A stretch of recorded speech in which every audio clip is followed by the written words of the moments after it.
Жалпы Талас элин түйшүлткөн эң негизги маселе бул өтмөк жолунун абалы. Транспорт, архитектура, курулуш жана коммуникациялар комитетинин мүчөсү Бактыбек Чойбеков бул маселени 6 айдан бери көтөрүп келет. Акылбек Үсөнбекович, Алмазбек Акунжановичти, Минтранстын замдарын, Минтранстын министрин тачатып бүттүк. Ушул жерде Таластан шайланып келген депутаттар. Стратегиялык багыттагы өтмөк жолун быйыл салынабы, салынбай, ошого айтасызбы? Рұқсат берсеңіз, мен жооп берип коеюн. Өтмөк жолун бул жылы салынат. Баягы текущий бюджеттен да салынат. Андан сырткары биз баягы контракт ориентированный результат деген бир долбоорду дагы ишке ашырабыз деп пландаштырып жатабыз. Өтмөк ашуусу толугу менен ремонттолот. Мен сиздерден бул сөздү 6 айдан бери угуп келип атам да, Акылбек Үсөнбекович. Шуну сиз өзүңүз кепилдик берип быйыл салып бербейлиби? Элдер кыйналды абдан ушул жолдон.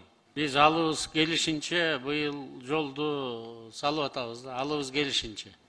Азыр жакын арада мына 40 миллион долларга чейин транспорт министрине уруксаат бердик. ГП Кыргыз автожолдорун түзүп бердик. Жаңы техникалардын баарын алгыла деп. Битумдун баарын мындан ары алдын ала баштайбыз. Техникасын алып келип алса, буюрса бир топ жолдорду оңдогонго аракет кылабыз да.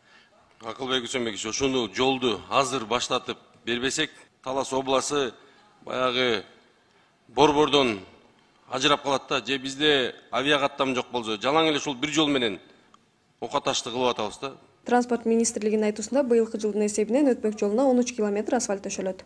Курулуш тармагы комитети болгондуктан көбүрөөк биз баягы ошол жактарын билип, канча акча түшүп атат, быйыл титулдук листке кирдиби, кирген жокпу, биз көбүрөөк маалыматтанып атабыз. Талас элинин эң биринчи эле көйгөйлүшү өтмөк жолу.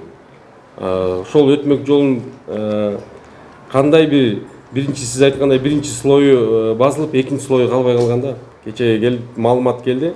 Кудай буйрса өткөндө дагы биз ошол министр менен Акылбек Үсөнбекович менен да сиздер өзүңүздөр көргөндөй мен суроо бергем. Өзүңүздүн оозуңуздан угайынчы ушул сиз кыла аласызбы десем, министрге жөнөтүп койду. Министр ошондо дагы айтты, 13 километр быйыл басылат, Кудай буйрса. 13 эле километри акча бөлүндү, Кудай буйрса. Быйыл өтмөк жолу басылат.